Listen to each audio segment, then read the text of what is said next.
نحمده ونصلي ونسلم على رسوله الكريم اما بعد فاعوذ بالله السميع العليم من الشیطان الرجیم۔ بھائی نے ایک حدیث بھیجی ہے کہ جس میں نبی صلی اللہ علیہ وسلم نے یہ فرمایا ہے کہ لا يحل لامرأة تؤمن بالله واليوم الآخر ان تسافر مسيرة يوم وليلة ليس معها حرمة، کہ اللہ کے نبی صلی اللہ علیہ وسلم نے فرمایا کہ کسی عورت کو یہ زیب نہیں دیتا، شایع نشان نہیں ہے کہ وہ مومنہ ہو اور وہ کسی اپنے محرم کے بغیر ایک رات اور ایک دن کا سفر جو ہے وہ کرے، تو بغیر کسی محرم کے۔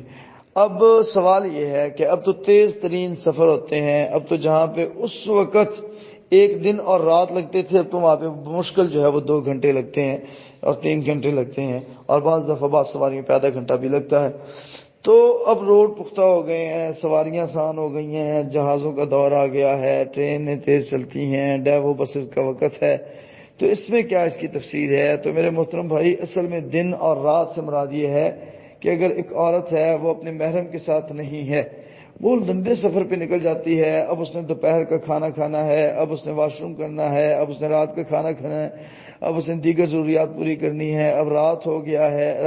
ہے، اب اگر سردی ہے تو اس کو جو ہے وہ اس حوالے سے کچھ نہ کچھ ضرورت ہے، اگر گرمی ہے اس حوالے سے کچھ نہ کچھ ضرورت ہے، تو وہ فرینک ہو جاتی ہے، اس کے دل سے ڈر آہستہ آہستہ نکل جاتا ہے، اس کی وہ حیا کا مادہ اور لیول کم ہونے لگتا ہے۔ اتنا لمبا سفر جو ہوتا ہے ایک دن اور ایک رات کا، بار بار غیر محرم کو مخاطب کر کے اس کے دل میں اس کے لیے ہمدردی پیدا ہو جاتی ہے، شیطان اس کے دل کو اس کی طرف مائل کر دیتا ہے کہ دیکھا کتنی اچھی چوائس ہے اس کی، دیکھا کتنا سمجھدار ہے، دیکھا کتنا انٹیلیجنٹ ہے، دیکھا کتنا ذہین ہے، دیکھا کتنا پیارا مسکراتا ہے، دیکھا کتنا خوش اخلاق ہے۔ شیطان یہ وسوسے ذہن میں پیدا کرتا ہے اور اس سے